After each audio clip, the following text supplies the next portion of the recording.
Hello friends, I'm here at Bangor City Cemetery, Bangor, Maine, USA, and a lot of times when I'm walking cemeteries I will find burials that are kind of all by themselves, no family around them, and oftentimes kids would die or spouses would die, and then they buried them, and later on when the rest of the family passed away, they were living in either other states or many thousands of miles away, or they would be even buried in different parts of the cemetery or across town.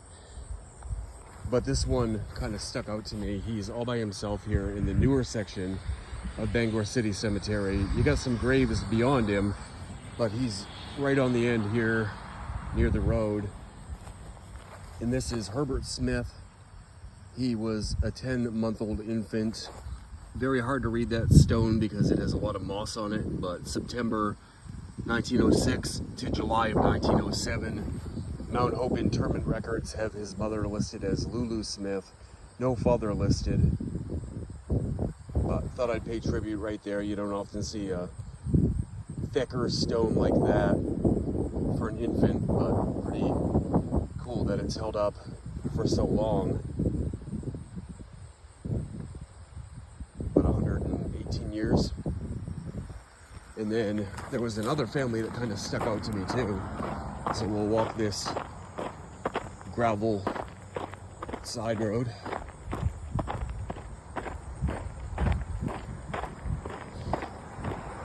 Haven't been able to dedicate as much time to documenting the newer section of Bangor City Cemetery here like I did the old section earlier this year.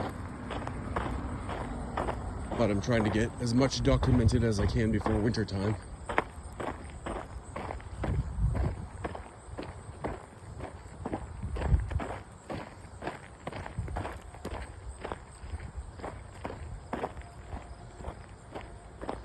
Nice early fall day.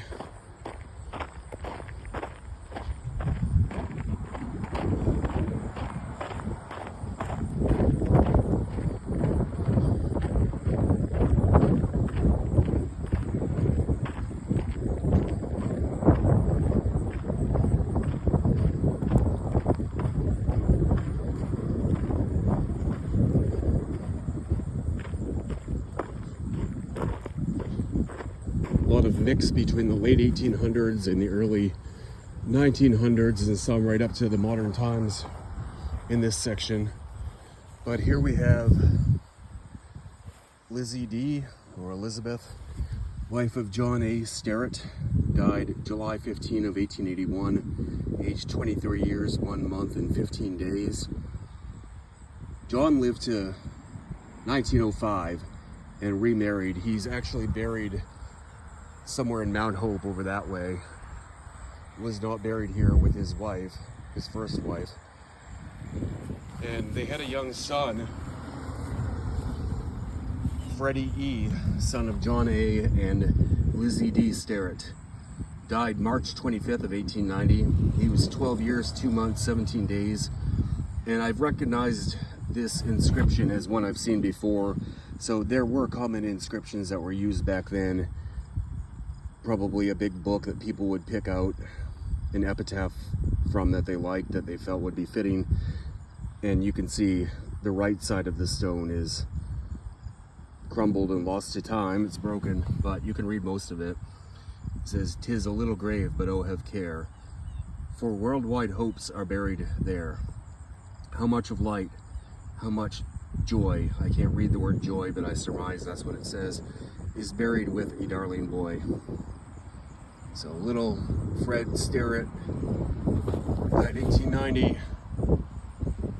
His mother died 9 years before he did. And then his dad lived to 1905. Little slice of history right there. We remember them along with Herbert Smith, who is all the way back on the end there.